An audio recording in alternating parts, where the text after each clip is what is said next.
Several African companies, such as the South African telecoms giant MTN, have made it bigger in foreign markets than their own market. For example, Nigeria is a bigger market for MTN than South Africa is. This has raised several questions over the years, such as where should such companies' loyalty lie, in their home markets or the market bringing in the bacon? Right, in studio, of course, we are joined by our resident analyst, Clive Ramathibela-Smith of eNCA Investments, to help us unpack some of these trade-offs. As always, it's a great pleasure having you here with us, Clive. Now, let's kick off the conversation with MTN, a big player, obviously, in Africa. Recently, though, its name got thrown into this fracas diplomatic spat between South Africa and the Nigerian government. Let's talk about that, where, you know, companies sometimes have to suffer what's happening in politics.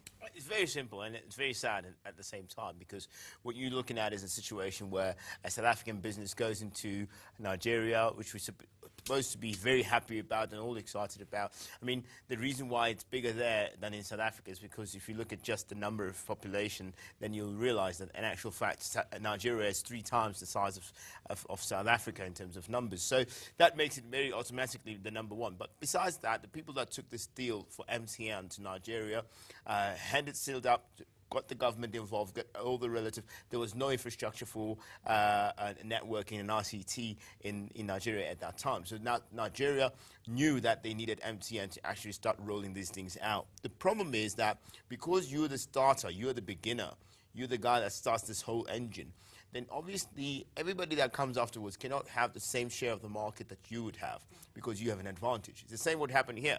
The reason why MTN is not as big as it should be in South Africa is because Vodacom was that way before they thought about starting their own company.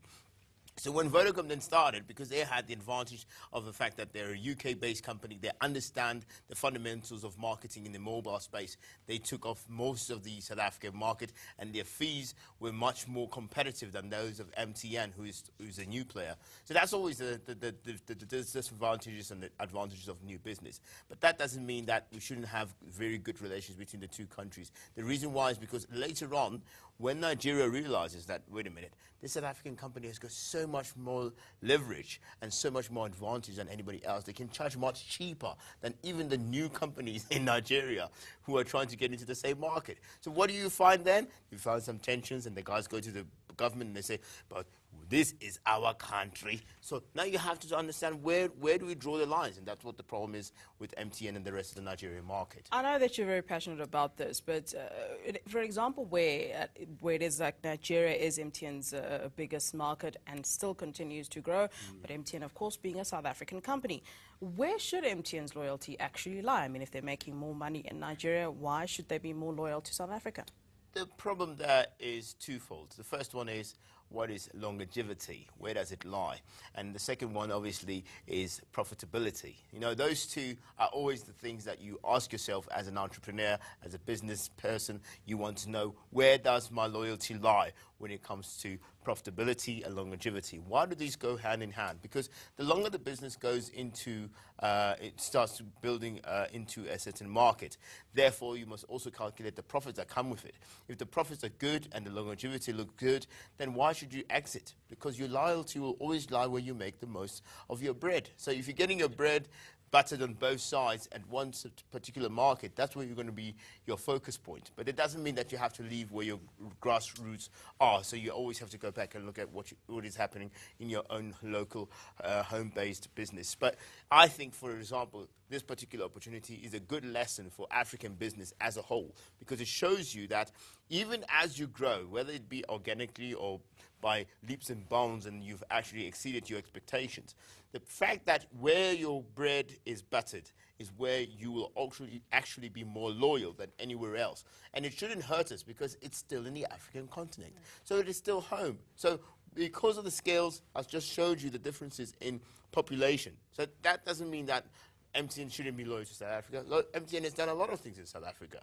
But the problem we've got now is levels of scale. which one is more important?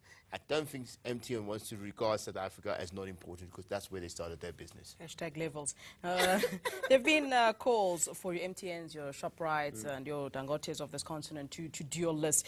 Do these companies have the obligation to do so?